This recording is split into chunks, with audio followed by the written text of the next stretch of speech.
Good morning, students. So our next part of TI and RI plasmid is organization of Weir region. So till now what we have discussed about agrobacterium infection, how it infect plant cell, then properties of agrobacterium tumefaciens and agrobacterium rhizogenes. Then we discussed about different segment of plasmid, in which we discussed about tDNA, then there is a Weir region, then there is a ACCC, and there is a origin of replication point. Then we also discussed about tDNA structure. So tDNA is the main segment which involve in the infection of plant cell, or which actually infect plant cell. But इनु कौन regulate करदा या कौन TDNA नु plant cell they which enter करवांदा, that is Weir region. So Weir region बारे आपां discuss करन लगे हां. So organization of Weir region की आ, the Weir region of Nopalin type. हुण देखो इत्थे different type दे opines दी गल हो रही आ, हना. ਤਾਂ ਇੱਥੇ ਹੁਣ ਨੋਪਾਲਿਨ ਦੀ ਕੈਟੇਗਰੀ ਦੱਸਣ ਲੱਗਿਆ ਕਿ ਨੋਪਾਲਿਨ ਦੇ ਕੇਸ ਦੇ ਵਿੱਚ ਵੀਰ ਰੀਜ਼ਨ ਕਿਵੇਂ ਹੁੰਦਾ ਆ ਐਂਡ ਕਿਵੇਂ ਉਹਦੀ ਪੂਰੀ ਫਾਰਮੇਸ਼ਨ ਹੈ ਐਂਡ ਕਿਵੇਂ ਉਹ ਵਰਕ ਕਰਦਾ. So vir region of nopaline type TI plasmid contain 8 operons. Now ਸਭ ਤੋਂ ਪਹਿਲਾਂ ਤਾਂ ਹੁਣ ਜਿਹੜੇ ਬੱਚਿਆਂ ਨੂੰ ਪਤਾ ਵੈਲ ਐਂਡ ਗੁੱਡ, ਬਟ ਜਿਨ੍ਹਾਂ ਨੂੰ ਨਹੀਂ ਪਤਾ ਓਪਰੋਨਸ, ਲੈਕ ਓਪਰੋਨ ਸੁਣਿਆ ਹੋਣਾ ਤੁਸੀਂ. ਤਾਂ ਓਪਰੋਨਸ ਕੀ ਹੁੰਦੇ ਆ? ਉਹ ਜਿਹੇ ਜੀਨ ਸੈਗਮੈਂਟ ਜਿਨ੍ਹਾਂ ਕੋਲ ਆਪਣਾ ਪ੍ਰਮੋਟਰ ਆਪਰੇਟਰ ਵੀ ਹੋਵੇ ਐਂਡ ਇੱਕ ਫੰਕਸ਼ਨਲ ਜੀਨ ਹੋਵੇ ਜਿਹੜਾ ਕਿ ਐਕਚੁਅਲ ਦੇ ਵਿੱਚ ਕੋਈ protein expression with the help of transcription and translation ਦੇ ਸਕਦਾ ਹੋਵੇ. ਸੋ operon is a DNA segment which can regulate its gene function with the help of promoter operator or sometime inhibitors all are also present. But operon जिथे term आ गई, it means उत्थे functional gene है. जिवें आपां lac operon दे case दे विच गल करदे हां, there is a presence of 3 gene, है ना. Same way there is tryptophan operon, different तरह के ओपरोन्स ने जेडे तुसी मे बी MSc लैवल ते होर पढ़ोगे. जेडे भी ओपरोन्स, जिथे भी ओपरोन टर्म आ गई, दैन इट मीनस उत्थे फंक्शनल कुछ ना कुछ फंक्शन हो रहा, कोई ना कोई जीन, एक्टिव जीन प्रेजेंट है. So these are designated as Weir A, B, C, D, E, F, G, H. Now हुण इहदी किस तरह की फॉर्मेशन है ये आपां इस डायग्राम च देखो Weir H ਹੁਣ जिस वे नाल ये अरेंज ने उस वे नाल ही तुसी फाइनल पेपर च लिख के आने आ. तुसी ये नहीं कर सकते कि तुसी इत्थे A मैंशन कर दो, इत्थे B कर दो, इत्थे देन G कर दो. इस वे नाल ही ये पूरा डायग्राम बनेगा. पहला H आएगा, फिर A आएगा, B आएगा, G आएगा, C आएगा, D आएगा, E आएगा एंड F आएगा. मतलब कि अगर आप TDNA ना कह के आप प्लाज्मिड की गल करिए तो प्लाज्मिड दे विच जिथे Weir region प्रेजेंट है ਉਹ ਵੀਰ ਰੀਜ਼ਨ कुछ इस तरह नाल ही अरेंज होया होया. अगर आप 5 to 3 देखिए तो सब तो पहला H लग्या होया, H operon, then A operon, B, then G, C, D, E and F. Next किया this region which together span about 40 kb of DNA है. ਇਹਦੇ ਕੋਲ 25 जीन्स ने. ਹੁਣ 25 जीन्स मतलब ਇਹਨਾਂ ਸਾਰਿਆਂ ਕੋਲ 2, किस को 4, किस को 10, किस को 5, ਉਹ ਸਾਰੇ ਮਿਲਾ ਕੇ टोटल 25 जीन्स बनते ने. And this reason mediate, this is important point, mediate the transfer of tDNA into plant genome. मतलब this is the actual reason which involve in the transfer of tDNA into plant genome. Hence it is essential for virulence. So virulence जिथे आपां infection की गल करते हैं, जिथे आपां disease की गल करते हैं. So obviously जिथे Weir region present है, that Weir region is responsible for the transfer of tDNA. Then that is production of crown gall hairy root disease. Therefore this is also known as virulence region or Weir region. So the genes of Weir region are not transferred themselves. ये खुद transfer कहते नहीं होंगे plant cell. They only induce the transfer of tDNA. On the other hand, the genes present in tDNA are not required for this. This is very important point. ਆਪਾਂ TDNA ਦਾ ਕੱਲ structure ਦੀ ਗੱਲ ਕੀਤੀ ਸੀ। TDNA ਦੇ ਵਿੱਚ jeans ਦੀ ਗੱਲ ਕੀਤੀ ਸੀ, ਉਹਦੇ ਵਿੱਚ IA, HC, IA, MC, IPTC, TMLC, NOSC, 24 border ਸੀਗੇ।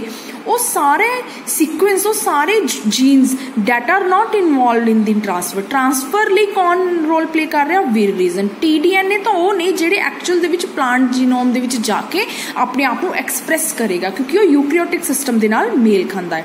ਬਟ ਇੱਕ ਗੱਲ ਇੱਥੇ ਇੰਪੋਰਟੈਂਟ ਕੀ ਹੈ ਕਿ ਜਿਹੜੇ 24 ਬੇਸ ਪੇ ਰਿਪੀਟ ਆਪਾਂ ਦੱਸੀ ਸੀ, ਮੈਂ ਤੁਹਾਨੂੰ ਕਿਹਾ ਸੀ ਨਾ ਰਿਪੀਟ ਦਾ ਮੈਂ ਫੰਕਸ਼ਨ ਦੱਸੂਗੀ ਕਿ ਇਹਦੇ ਕੋਲ ਰਿਪੀਟਸ ਨੇ, direct repeats left and right border ਤੇ, that are essential for the transfer. Actual ਦੇ ਵਿੱਚ ਜਿਹੜੇ ਇਹ ਰਿਪੀਟਸ ਨੇ ਨਾ, ਇਹ ਰਿਪੀਟਸ ਕੱਟ ਪ੍ਰੋਡਿਊਸ ਕਰਨ ਦੇ ਵਿੱਚ ਹੈਲਪ ਕਰਦੇ ਆ, ਕਿਉਂਕਿ ਅਗਰ ਮੈਂ ਕਹਿ ਰਹੀ ਹਾਂ ਕਿ this is my plasmid DNA and ਇਹਦੇ ਵਿੱਚੋਂ ਮੇਰਾ TDNA ਜਿਹੜਾ ਆ ਉਹ ਪਲਾਂਟ ਸੈੱਲ ਨੂੰ ਇਨਫੈਕਟ ਕਰੇਗਾ ਜਾਂ ਪਲਾਂਟ ਸੈੱਲ 'ਚ ਐਂਟਰ ਹੋਏਗਾ। ਕਿਵੇਂ ਐਂਟਰ ਹੋਏਗਾ?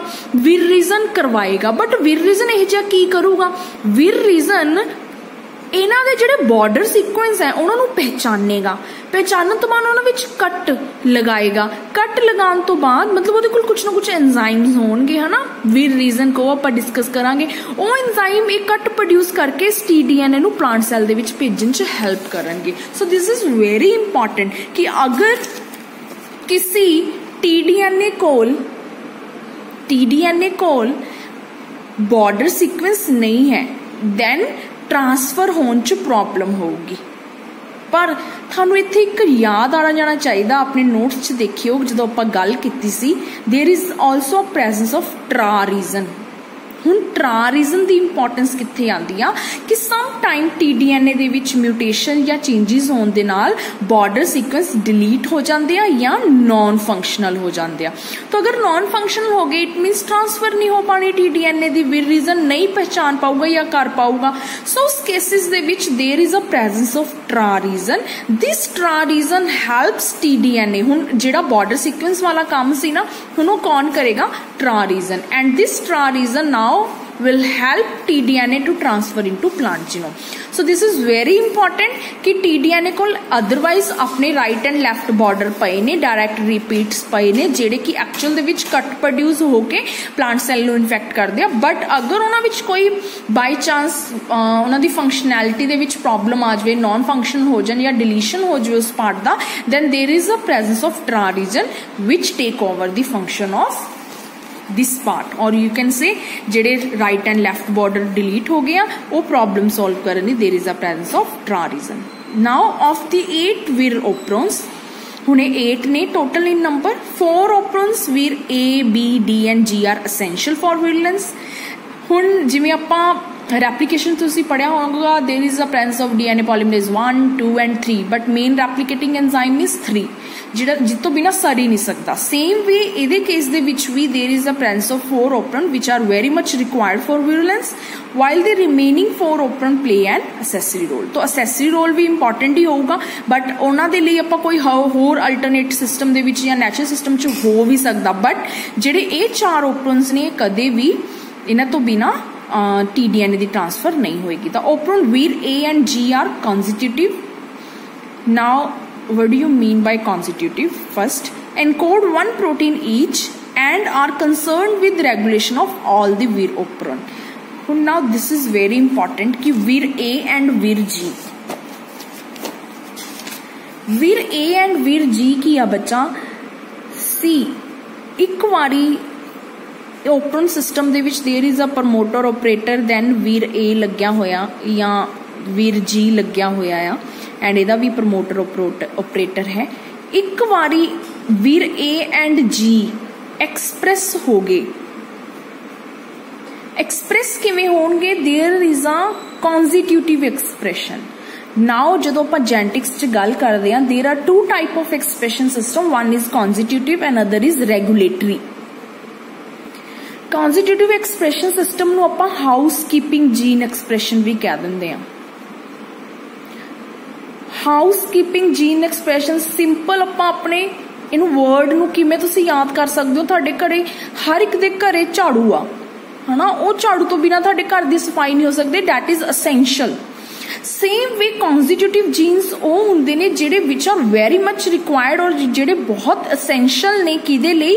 कोई भी एक्टिविटी, कोई भी एक्सप्रैशन दे लई। तो इट मीनस जिहड़े कॉन्स्टिट्यूटिव जीन्स ने जिवें अपनी बॉडी दे विच there is a presence of actin gene जिहड़ा हमेशा अपनी बॉडी च मसल मास दे लई एक्सप्रैस हुंदा रहिंदा।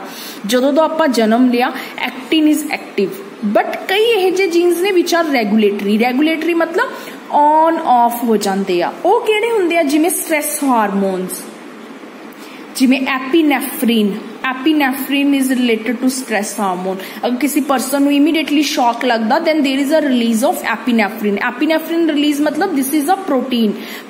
तो इट मीन्स जेनेटिक लेवल पे there is a expression of this particular gene that is on, और अगर स्ट्रेस शॉक रिमूव हो गया then there is a of. तो there is constitutive genes and regulatory genes. तो जेडे वीर ए एंड जी आ these are constitutive genes encode one protein each, obviously कोई ना कोई प्रोटीन प्रोडक्ट बनाते होंगे and are concerned with regulation of all the vir operon, मतलब वो सारे होर वीर ऑपरन्स दी की करनगे regulation. So the other vir operon encode various protein involved in the TDNA transfer. सो इत्थों समझो सी सब तो पहला वीर ए है, हुणे अगे भी डायग्राम आऊगा बट इत्थे मैं थोड़ा जिहा तुहानूं हिंट दे रही हाँ कि वीर ए ओपरन हुंदा है जिहड़ा एक्चुअल दे विच वूंड नाल इंटरैक्ट करदा। हुण वूंड तुहाडे माइंड च आ जाना चाहिए। वूंड आपां कदों गल कीती सी कि प्लांट सैल नूं अगर कोई वूंड है लगी हुई, कोई सट लगी हुई आ, देन ही टीडीएनए ट्रांसफर हुंदा है या देन ही एग्रोबैक्टीरियम इन्फेक्शन हुंदी है। तो वूंड दी आइडेंटिफिकेशन कौन करेगा? वीर ए। ये आप आगे भी पढ़ांगे। सो वीर ए ने पहचानना कि there is a plant cell wound, और जिथे वो प्रेजेंट होएगी सब तो पहला वीर ए एक्टिव होएगा, क्योंकि वीर ए ने ही रेगुलेशन करनी है ना सारी टीडीएनए ट्रांसफर दी। तो ओबीयसली वीर ए दे किसी सिंपली कह लो कि वीर रीजन दे किसी पार्ट नू एक्टिवेट होना पैना। तो सब तो पहला कौन एक्टिवेट हुंदा? वीर ए।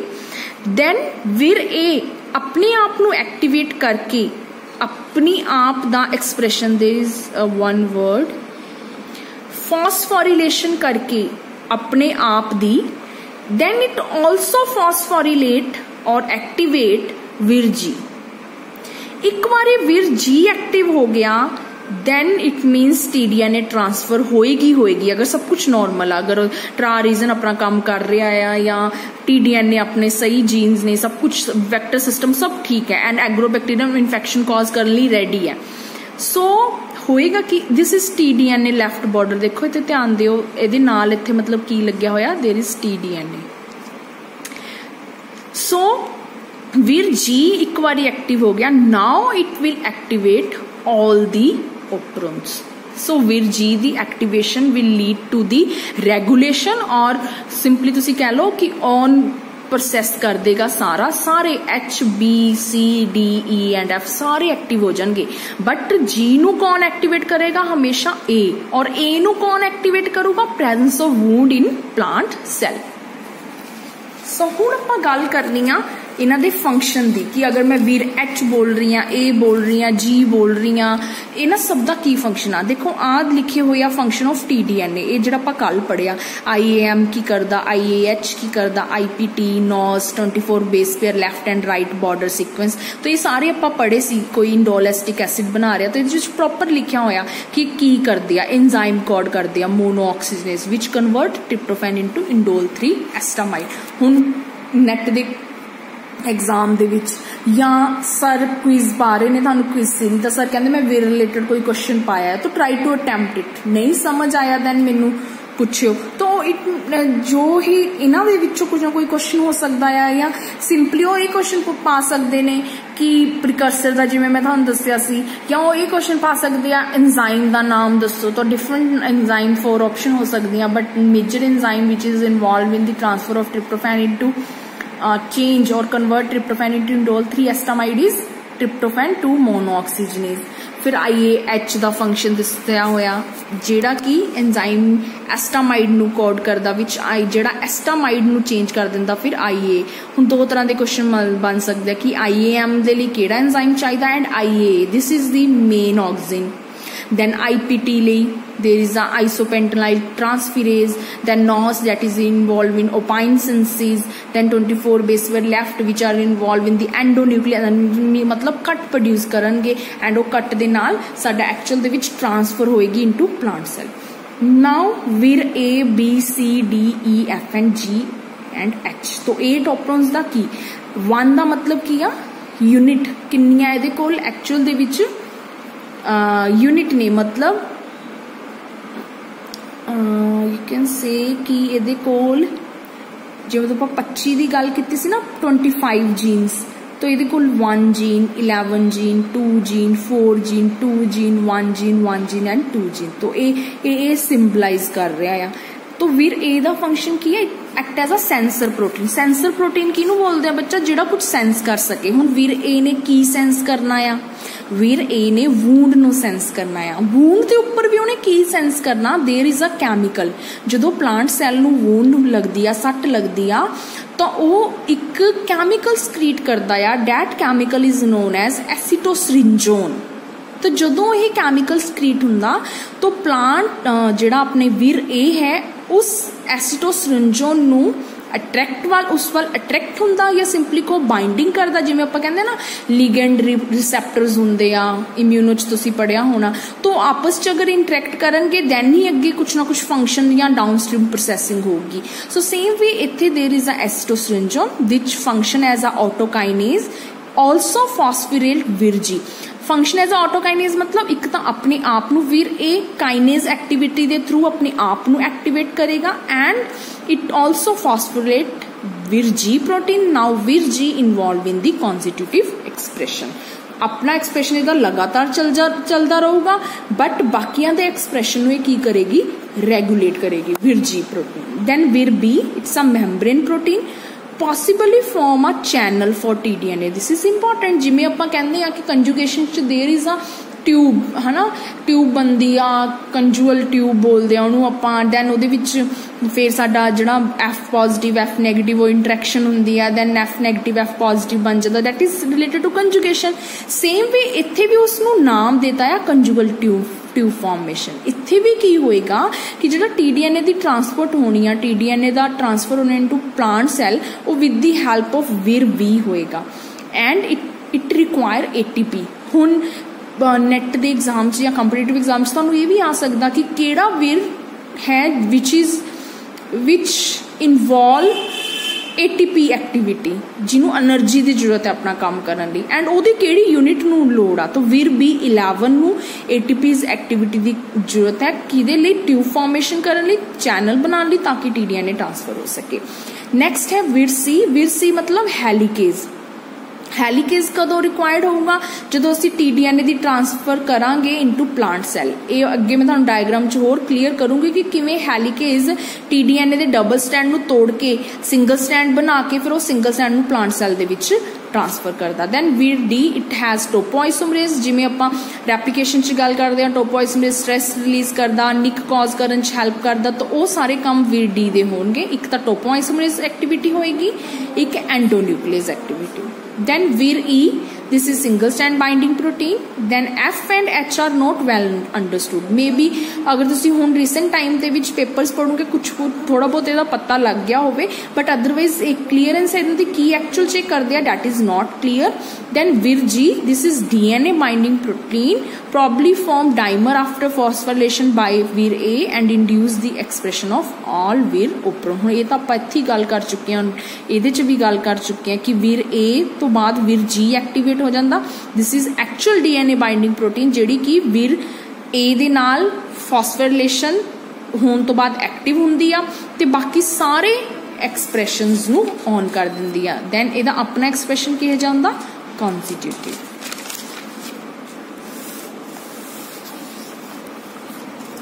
दैन है transfer of T-DNA. Transfer of T-DNA is important क्योंकि इत्थे आपां गल कर रहे हैं कि एक्चुअल दे विच विर रीजन दे जिहड़े सारे जीन्स ने ये किवें टीडीएनए ट्रांसफर च रोल प्ले करदे आ। देखो this is left border of T-DNA, right border. तो जेडे देखो हुण 1 बाय 1 डिफरेंट सिस्टम्स आएंगे, डिफरेंट विर रीजन्स आएंगे, विरुलेंस रीजन्स आएंगे, विरुलेंस ओपरॉन्स आएंगे। नाउ विर D1 एंड विर D2 आया, सब तो पहला वो अटैच होया राइट बॉर्डर ते। तो D1 ने टोपोआइसोमरेज एक्टिविटी करती, D2 ने निक कॉज करती, endonuclease activity. There is cut produce होएगा सब तो पहला ही डबल स्टैंड टीडीएनए दा विर रीजन दी हेल्प दे नाल।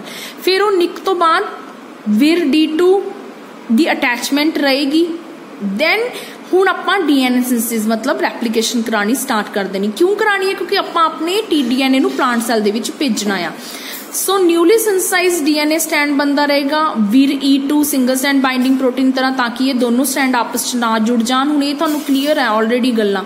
तो न्यूली स्टैंड बनता रहेगा। This single strand TDNA copy हुण की आ, this is ready to transfer into plant cell. तो मैं लिखिया भी होया this will enter into plant cell. But इनू बनाने च हेल्प किने कीती? विर रीजन ने। किवें हेल्प कीती? विर ए एक्टिव होया एसिटोस्ट्रिंजन दी हेल्प दे नाल, देन विर जी होया, फिर उस तो बाद सारे विर रीजन एक्टिव हो गए। कईयां दा हजे फंक्शन ही नहीं पता, बट जिन्हां दा पता है हुण मे बी विर जी एंड एच, मे बी ये दोनों F एंड H किहदे च इन्वॉल्व हो सकते हैं, जो आप कहते हैं कि रेप्लीकेशन च एंजाइम्स चाहिए एंड ऑल। हेलीकेज का रोल भी इत्थे क्लीयर हो गया होगा तुहानू। हेलीकेज की करता है? ओपन अप करता स्ट्रक्चर नू। तो विर C ने की करना? ओपन अप कर देना स्ट्रक्चर नू, विर C हेलीकेज एक्टिविटी। सो इस वे दे नाल साडा जिहड़ा TDNA है it will transfer into plant genome. हुण इत्थे थोड़ी जी दी डिस्क्रिप्शन लिखी हुई आ, वूंड दी गल कीती हुई आ।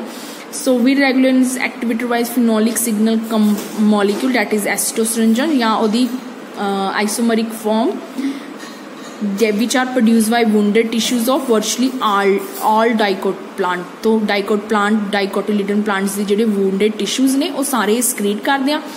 जदों excrete करदे आ then there is a activation of vir gene विर ए प्रोटीन एक्टिव होगी, देन ए CHV नाल अपनी बाइंडिंग करेगी। Now what is this? ये आपां जो स्टार्टिंग च पढ़िया सी, मैं तुहानू कहा सी इनू स्किप कर सकते हो, बट इनू याद रखियो दिस इज क्रोमोसोमल पार्ट। जदों आपां दे एग्रोबैक्टीरियम दे स्ट्रक्चर की गल करते हैं तो this is my plant vector, you simply call plasmid vector, sorry not plant vector, plasmid vector, and this is my chromosomal gene। तो मैं तुहानू स्टार्टिंग दस्सिया सी कि थोड़े बहुत chromosomal gene भी हेल्प करते हैं। तो सेम वे इत्थे जिहड़ा chromosomal gene हेल्प कर रहा है that is known as CHVE, a sugar binding protein। These protein are located in inner membrane of agrobacterium। Now this vir A act as a receptor, receive कर लेगा एसिटोस्ट्रिंजन। जिवें आपां immunology च गल करदे हैं कि कोई बाइंडिंग मॉलिक्यूल चाहिए, कोई रिसेप्टर चाहिए, कोई लिगेंड चाहिए, है ना। तो activated vir A function as a autokinase and phosphorylate itself, the phospholipid vir A then phospholipid vir G। हुण सारी कहानी स्टार्ट हो जानी, vir G एक्टिव होया, vir G ने बाकी सब नू एक्टिव करता। सो D1 ने अपनी एक्टिविटी कर ली, D2 ने अपनी एक्टिविटी करती, फिर 3' एंड ते निक कॉज होने दे नाल 5 to 3' प्रोडक्शन होगी। हुण इत्थे भी प्लीज मेक श्योर कि जिहड़ी सिंथेसिस है that is always 5 to 3'। 5 to 3' activity ही हुंदी आ, चाहे वो ट्रांसक्रिप्शन होवे, ट्रांसलेशन होवे, रेप्लीकेशन होवे। बहुत वारी गल तुसी अपनी जेंट होगा कि सिंथेसिस हमेशा 5' to 3' हुंदी है। सो इस वे दे नाल अपने कोल ये भी देख लियो, स्किप भी कर सकते हो, but this is must. So इदी description. So this is all about Agrobacterium vector system. हुण की आ एग्रोबैक्टीरियम वैक्टर सिस्टम पढ़न तो बाद थोड़ा जिहा इहदा हैगा आ प्लांट वायरस वैक्टर सिस्टम। हुण ओह मैनूं देखना पैना तुहाडे सबजैक्ट दे विच किवें लिंक है। Otherwise will discuss about transformation techniques. साडे सिलेबस है डायरैक्ट जीन ट्रांसफर करके लिखा होया, या फिर उन्होंने एग्रोबैक्टीरियम मीडिएटेड जीन ट्रांसफर की गल की हुई है कि किवें साडे जिहड़े जीन आ ट्रांसफर होंदे आ। सो डिफरेंट मैथड्स होंदे आ, और किसी सबजैक्ट च मैनूं लगदा एनीमल बायोटैक्नोलॉजी जो अवनी मैम का सबजैक्ट वो शायद माइक्रो इंजैक्शन मैथड पढ़िया आ, मैं सिलेबस चैक कर रही सी। So will discussed about it. So ये होने तो बाद तुहाडा 4th यूनिट कंप्लीट हो जाएगा, दैन आपां अगे 2nd यूनिट दे टॉपिक स्टार्ट करांगे। So read this topic carefully. सारियां 4 आई थिंक एदियां वीडियोज़ बनियां, चारों वीडियोज़ नूं चंगी तरह सुनो एंड मंडे तक मैनू कंफर्म कर देना है तुसी कि तुहानू सारा समझ आ गया है। Okay, thank you so much.